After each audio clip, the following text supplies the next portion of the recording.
नमस्कार, मी अरुण आणि आपण पाहत आहात 7 स्टार न्यूज।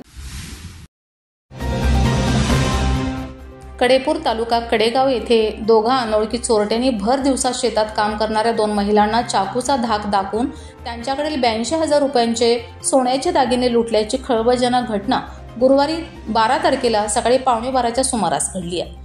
उर्मिला भगवान कांबळे राहणार कडेपूर यांनी कडेगाव पोलीस ठाण्यात फिर्याद दिली।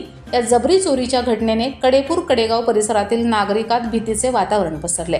कडेगाव पोलिसांनी दिलेली माहिती अशी की कडेपूर येथील लवणमळा येथे गुरुवारी सकाळी 11:15च्या सुमारास फिर्यादी उर्मिला कांबळे व सुलताना बालेखान मुलाणी येथील गट नंबर 993 मधील शेतात गवत काढत होत्या। यावेळी शेतातील विहिरीकडील बाजूने दोघे अनोळखी पुरुष वय अंदाजे 20 ते 25 वर्षे हे तोंडाला काळ्या रंगाचे मास्क लावून आले।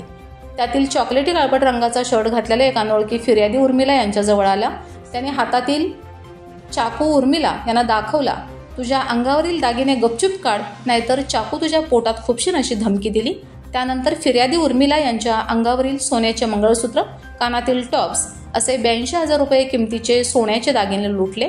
तर फिर्यादी यांच्या समवेत असलेल्या सुलताना बालेखान मुलाणी यांच्या कानशिलात मारून चोरट्याने त्यांचे गळ्यातील 200 रुपये किमतीचे बेंटेक्सचे नकली मंगळसूत्र जबरदस्तीने काढून घेऊन तेथून पोबारा केलाय।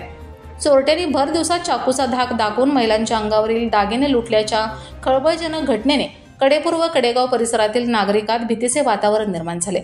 या घटनेची कडेगाव पोलिसात नोंद झाली असून घटनास्थळी पोलीस उपाधीक्षक विपुल पाटील, कडेगाव पोलीस ठाण्याचे पोलीस निरीक्षक राहुल शेवाळे यांनी घटनास्थळी भेट देऊन पोलिसांना तपासकामी सूचना दिल्या।